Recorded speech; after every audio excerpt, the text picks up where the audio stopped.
नाज़रीन, मैं हाजीपुरा की उस गली में मौजूद हूँ जहाँ पे मुनीब और मुगीस का घर है।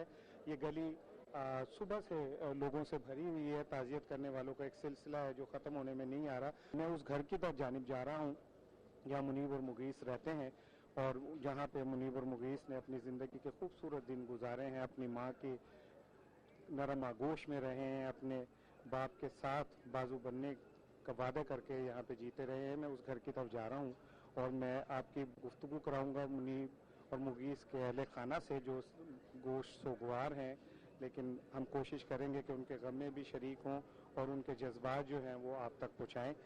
मैं उस घर में मौजूद हूँ मुगीस और मुनीब के, जहाँ पे उन्होंने अपनी ज़िंदगी के खूबसूरत दिन काटे और यहाँ से ही वो अपने घर से माँ बाप से मिलकर रवाना हुए थे। मेरे साथ मौजूद है उनके ताया, मैं उनसे बात करूँगा। अस्सलाम वालेकुम सर। जी वालेकुम अस्सलाम। ख्वाजा साहब, यकीनन आपके बच्चे थे, हम आपके गम में बराबर के शरीक हैं। पूरा पाकिस्तान इस सोग में आपके साथ है, इस साने में। लेकिन आप ये बताइएगा कि आप लोगों को इस साने की इत्तला किसने दी? इनफैक्ट हमें काफ़ी देर के बाद पता चला। मैं फैसलाबाद में होता हूँ अपने कारोबारी सिलसिला में, तो बाकी भाई मेरे इधर सियालकोट में ही होते हैं। हमारे ये दो भतीजे जो शहीद हुए हैं, ये सुबह सैर के लिए, हवाखोरी के लिए निकले और वो उस जगह पहुंचे जहां एक कत्ल की वारदात हो चुकी हुई थी।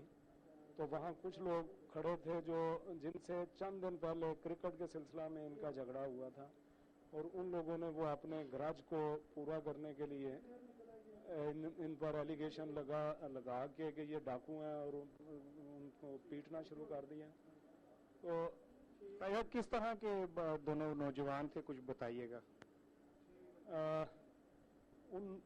मेरे वो बच्चे थे, बेटे थे, भतीजे थे, लेकिन मैं आपको अपने खानदान की बैकग्राउंड बताऊं, मुझे अपने बच्चे तो सबको ही अच्छे लगते हैं। बड़ा हाफिज़ कुरान था, रोज़ाना तिलावत वो पारा सुनाया करता था, 5 वक्त वो मस्जिद में जाके नमाज पढ़ते थे। लेकिन वो उस ख़ानदान के बच्चे थे जिस ख़ानदान के सरबराह को अल्लाह मेरी भी ज़िंदगी दे दें। उसने 87 साल में, वो पुराने ग्रेजुएट 46 के, 87 साल में नेक नामी के अलावा और कुछ भी नहीं कमाया। पूरा शहर इस चीज़ का गवाह है। हमने 2 घंटे के नोटिस पर जनाजा कराया और शहर के चंद बड़े जनाजों में उसका शुमार था। अच्छा ख्वाजा साहब, ये बताइएगा कि ये क्रिकेट की जो लड़ाई आप बता रहे हैं कि उसके बाद क्या वो लोग आपने शिनाख्त कर लिए हैं जो इस साने, इस भयानक घिनौने खेल में मुलविस थे? जी हाँ, ये मैं मशकूर हूँ मीडिया का। ये पुलिस वाले भी वहाँ पे मौजूद थे, खड़े थे। ये भी कहा जाता है कि डीपीओ भी वहाँ मौजूद थे, कितना है, और ये भी बात कही जाती है कि वो डीपीओ ने कहा कि इन्हें मारो। तो क्या आपने अपने पर्चे में पुलिस को भी नामजद किया, डीपीओ को भी नामजद किया है? नहीं, ये इतलात यकीनन हमें बाद में मिली। वो एक एक्यूज ने ये भी कहा कि डीपीओ ने हमें कहा था कि इन्हें मारो तो मैं संभाल लूँगा। ये कल ही आने और हुआ है, और उससे पहले और कई लोग भी आए और उन्होंने कहा कि पुलिस जो है वो उन्हें शेल्टर दे रही थी। लेकिन जो टीवी फुटेज है वो तो क्लियर है। हम अगर किसी को नामजद करें या ना करें, कोई भी देखने वाला वो वाज़े तौर पर अहसास कर सकता है कि वो इज़ रिस्पॉन्सिबल। ये even supreme court of Pakistan, जिन्हें मैं सल्यूट पेश करता हूँ कि उन्होंने हमेशा कौम को किसी भी मुश्किल वक्त में दे स्टेप फॉरवर्ड और उन्होंने रेस्क्यू किया। तो उन्होंने भी डीपीओ को बहुत बुरी तरह लताड़ा, डांटा कि तुम कमांडर थे, तुम ये कैसे कहते हो कि मेरे सिपाहियों ने कोताही की, जिम्मेदारी अल्टीमेट तो तुम्हारी है। वो दोनों नौजवान जो अब इस घर का हिस्सा नहीं रहे, इस घर की रोशनी थे, इस घर के ख्वाब थे, अब क्या वालदा की कैसी तबीयत है उनकी?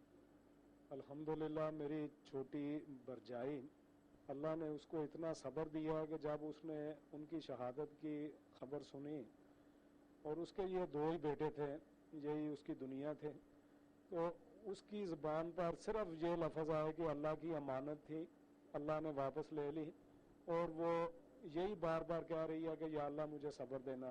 आप कहाँ रहते हैं? मैं तो अभी सियालकोट में, पहले मैं सालपुर में था, अभी मैं फतेहगढ़ में रहता हूँ, इधर साथ मुसाफात है कहना। कैसे नवासे थे कि मोहब्बत आपसे बहुत होगी? میرے ادھر رسالپور میں بھی یہ جو بچے لوگ آتے تھے وہاں بڑا انجوائے کیا کرتے تھے. دوسرے میرے نواسے اور بھی ہیں, وہ بھی کیا نام ہے اکٹھے ہوتے تھے, خوب کھیلتے تھے. اور بڑی اس میں تو خاص کر کے مغیث میں ایسی باتیں تھیں کہ میں آپ کو کیا بتاؤں, وہ بہت اچھا بیٹا تھا. یہ جو اس سانحے کو بنانے کی کوشش کی جا رہی ہے کہ یہ ڈکیتی تھی اور اس طرح کا کچھ کیا تھا, میں ابھی وہاں سے ہو کے بھی آیا ہوں. پلاننگ بنایا ہوا تھا انہوں نے کہ جب ان کو یہ ان کی ڈیتھ ہوگی تو یہی مشہور کر دیں گے یہ ڈکارڈ ہیں, یہ ڈکارڈ ہیں, ڈکارڈ ہیں.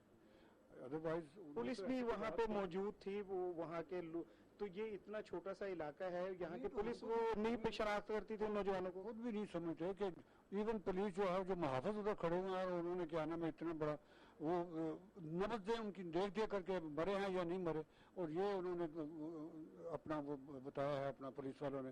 کیا اس کے بارے میں کہہ سکتے ہیں کہ ان کے پاس کیا اطلاعات تھی, حالانکہ ہمارے بچوں کو ان کو مطلوب نہیں ہے, کوئی وہ اشتہاری نہیں ہے, کوئی بات نہیں ہے.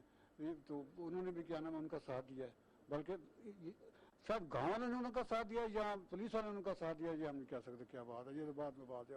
بہت شکریہ. ناظرین, میں اس وقت منیب کے بیڈ روم میں موجود ہوں. یہ وہ کمرہ ہے جہاں منیب اپنے زندگی کے دن گزارتا تھا. یہ اس کی بکس آپ کو نظر آ رہی ہیں جو وہ پڑھتا, یہ وہ بکس ہیں جو منیب پڑھتا تھا, اور یہ وہ بیڈ روم ہے جہاں پہ منیب سوتا تھا اور جہاں پہ وہ بیٹھ کے اپنے آنے والے اچھے دنوں کے خواب بنا کرتا تھا. یہ اس کا کمرہ ہے, اور یہاں پہ لٹکے ہوئے یہ اللہ محمد رسول اللہ صلی اللہ علیہ وسلم اور اسماء حسنہ سے آپ کو اندازہ ہوگا کہ اس کا رجحان جو تھا وہ خاصا مذہب کی طرف تھا. یہاں پہ میرے اس کمرے میں اس علاقے کے کچھ خواتین موجود ہیں, میں ان سے گفتگو کروں گا اور منیب کے حوالے سے ان سے پوچھوں گا. السلام علیکم جی, آپ یہیں رہتی ہیں؟